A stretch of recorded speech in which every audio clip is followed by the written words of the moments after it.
राज्यसेवा men's GS1चा आजचा हा question आहे गाईज आपल्या DWP सिरीजचा. डेली आन्सर रायटिंग प्रॅक्टिसमध्ये आपण एक क्वेश्चन डिस्कस करत असतो, त्याचं टोटल पोस्टमॉर्टम आहे ना, डिमांड काय आहे, इंट्रोडक्शन कसा असला पाहिजे, बॉडीमध्ये काय पुट करण्याची गरज आहे, कन्क्लुजन कसा असला पाहिजे, everything is what we discussed over here. ठीक आहे. सो काही डाऊट्स असतील तर तुम्ही 100% मला कमेंटमध्ये सांगा. चॅनल लाईक आणि शेअर सबस्क्राईब करायला विसरू नका. ठीक आहे. सो पहिले क्वेश्चन बघा काय. हा क्वेश्चन मी इंटेन्शनली आता ही जी राज्यसेवा मेन झाली आपली, ठीक आहे, 25 वाली, ठीक आहे, त्याचे क्वेश्चन्स मी इथे क्वेश्चन घेतला आहे हा पर्टिक्युलरली या इंटेन्शनने की त्याचा इन डेप्थ अनालिसिस आणि अंडरस्टँडिंग आपल्याला इथे येईल. बघा क्वेश्चन काय म्हणतोय. क्वेश्चन सिम्पली विचारतोय, GS1 हेड मध्ये क्वेश्चन आहे आणि question is what do you know about the cultural heritage of India. ठीक आहे. याचा मॉडेल आन्सर सुद्धा मी राईट केलेला आहे GS1, 2, 3, 4 सगळ्याच पेपरचा. तो जर पाहिजे असेल तर कमेंट बॉक्समध्ये मी लिंक दिलेली आहे, त्याच्या थ्रू तुम्ही डाउनलोड करू शकता आणि बघू शकता. ठीक आहे. सो गाईज क्वेश्चन आहे what do you know about the cultural heritage of India. भारताच्या सांस्कृतिक वारसा या संदर्भात आपणास काय माहिती आहे. 10 मार्कर क्वेश्चन आहे, इझी आहे, फार जास्त डिफिकल्ट नाही आहे. व्हिडिओ पॉज करा, विचार करा है ना, काय स्ट्रक्चर करणार, काय काय इनपुट्स तिथे देणार आणि कसं याला अल्टिमेटली डील करणार. ठीक आहे. सो आता बघा क्वेश्चनची डिमांड व्हेरी स्ट्रेट आणि क्लिअर आहे. काय म्हणतोय की इंडियाचा हा जो कल्चरल हेरिटेज आहे याच्याबद्दल इन्फॉर्मेशन सांगा. That is simply I can connect with. So here आपल्याला कल्चरल हेरिटेज की भारताचा हा जो एवढा रिच कल्चरल डेव्हलपमेंट आहे ना आणि वारसा आहे, त्याला तुम्ही कसं रीड करताय, त्याला टोटल जेवढे काही पॉसिबल हेरिटेज आहेत तेवढं तिथं मेन्शन असून आणि त्याचा एक्सप्लेनेशन तिथे झालं पाहिजे. That is what simple expectation is. Introduction कसं करणार, मी या पर्टिक्युलर इंट्रोडक्शन क्वेश्चनसाठी एक 15 to 20 वर्ड्सचा इंट्रोडक्शन प्रिफर करेल. ठीक आहे, कारण 10 मार्कर क्वेश्चन आहे आपला आणि त्याच्यामध्ये I will for sure mention के 2 टाईपचे कल्चरल हेरिटेज असतात. India is culturally very rich country है ना.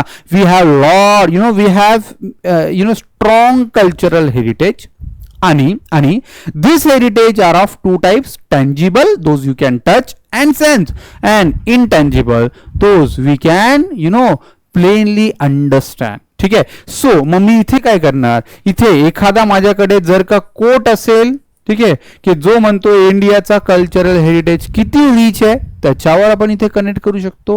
ऑर एल्स तुम्ही इथे simply UNESCO world heritage site सुद्धा किती नंबर आहे, कसा आहे ना, तो सुद्धा मेन्शन तुम्ही करू शकता. The way you find it rather suitable. मग आता काय असणार, सिम्पली येस. ओके, इंट्रोडक्शनची स्ट्रॅटेजी कळाली. मी 2 वेज मध्ये तुम्हाला सांगितलं, कोट ऍड करा और डायरेक्टली युनेस्कोचे कल्चरल हेरिटेज आहे ना, we have 36, 38 right, exactly number बघून घ्या. Cultural heritage identified by the UNESCO itself reflecting की इंडियाचा कल्चरल डेव्हलपमेंट आणि हेरिटेज किती आहे. मग आता मेन बॉडीमध्ये आपण काय करणार, बघा मेन बॉडीमध्ये आपण काय करणार आहे.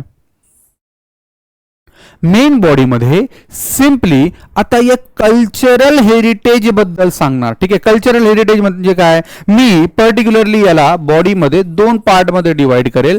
एक टँजिबल हेरिटेज, ठीक आहे, ज्याला मी एक्सप्लेन करेल.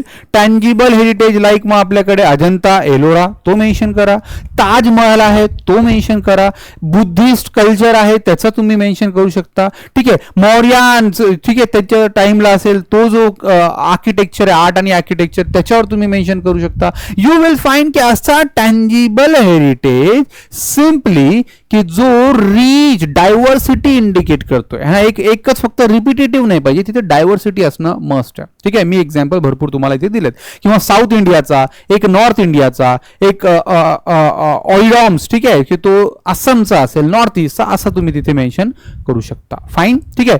सेकंड जो मी इथे आन्सर करणार याच्यासाठी बघा almost 30-35 words are fair enough. 30-35. Most important जो आपण कोडिफाय केलेला नाहीये बट तो फार इम्पॉर्टंट आहे, दॅट इज इनटँजिबल हेरिटेज, है ना. Intangible heritage. आता इनटँजिबल हेरिटेज म्हणजे काय, सिम्पली जो खरंच ऍक्च्युअली की ज्याचा फार जास्त सिग्निफिकन्स आहे बट त्याला आपण टच आणि सेन्स नाही करू शकत, जसं folk dance, folk music, folk culture, folk cuisines, ठीक आहे, सॉंग्स असतील, ठीक आहे, किंवा अजून जे काय मेथड्स असतील, म्युझिक असेल, है ना, भरपूर whatever you will find की ही जी कल्चरल इनटँजिबल प्रॅक्टिसेस आहेत त्या तुम्हाला तिथे मेन्शन करणं फार इम्पॉर्टंट आहे. I hope you guys are getting this thing. ठीक आहे. सो या इनटँजिबल हेरिटेजला तुम्ही 30-35 वर्ड्स आहे, त्याच्यामध्ये जसं लिटरेचर अँड फिलॉसॉफी आहे, आर्ट आणि आर्किटेक्चर आहे, आणि इनटँजिबल हेरिटेज आहे. फेस्टिवल्स तुम्ही दिवाळी आहे, होली आहे, ठीक आहे, ते तुम्ही ऍड करू शकता. भरपूर काही प्रॅक्टिसेस आहे जिथे तुम्हाला 1, 2, 3, 4 एक्झाम्पल्स इथे ऍड करणं फार मस्ट आहे. ठीक आहे. बॉडीचा पार्ट कळालाय, आय होप कळालाय. ठीक आहे. त्याच्यानंतर नेक्स्ट पार्ट जो येतो तो येतो आपला कन्क्लुजन. ठीक आहे. आता कन्क्लुजन कसं करणार बघा, आपल्या ऑलमोस्ट 70-80 वर्ड्स बॉडीमध्ये गेलेत. ठीक आहे. एक 15-20 वर्ड्स आपले इंट्रोडक्शन मध्ये गेले. ठीक आहे. आणि आता आपल्याकडे परत लिव्हरेज आहे 20-25 वर्डचा. म्हणजे मी या फेवर मध्ये नाही 150 वर्ड दिले म्हणजे टोटल 150 वर्ड्स यूज करायचे. नो, थिंग इज की तुम्ही ट्राय करायला पाहिजे की 120-130 वर्ड्स मध्ये आपला आन्सर कंप्लीट व्हायला पाहिजे विदाउट कॉम्प्रोमाइजिंग क्वालिटी. ठीक आहे. सो कन्क्लुजन मध्ये काय असणार, दस. मग आता हा एवढा स्ट्रॉंग कल्चरल हेरिटेज आहे त्याला फ्युचरिस्टिक कसं तुम्ही बघता. ठीक आहे, की त्याच्यासोबत कसं डील करणं मस्ट आहे, त्याला प्रोटेक्ट आणि प्रिझर्व करणं कसं मस्ट आहे. ठीक आहे. सो दस पहिली गोष्ट, या हे जे कल्चरल हेरिटेज आहे आणि अजून जे असतील त्याला आयडेंटिफाय करणं फार इम्पॉर्टंट आहे, पहिली गोष्ट.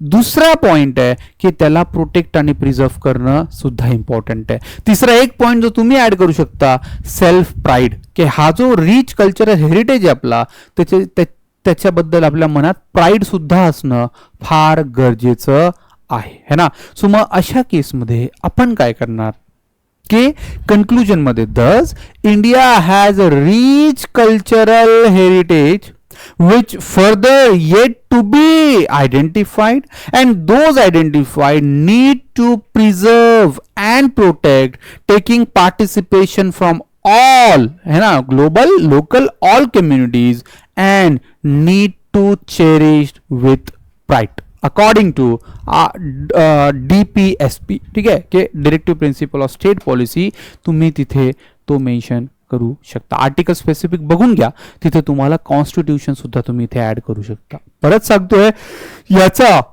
हा जो ओव्हरऑल है ना, याचा ओव्हरऑल जो मी स्ट्रक्चर तुम्हाला दिलाय त्याचाच मॉडेल आन्सर सुद्धा मी लिहिलेला आहे. ठीक आहे. सो तो कमेंट बॉक्स मध्ये मी लिंक ऍड केली आहे, तुम्ही तिथून डाउनलोड करून घेऊ शकता. आय होप तुम्हाला या गोष्टी कळत आहेत. ठीक आहे. सो मग परत नेक्स्ट सेशन मध्ये भेटूयात, नेक्स्ट व्हिडिओ मध्ये भेटूयात, जिथे आपण again DWP answer writing practice discuss करतोय. थँक्यू.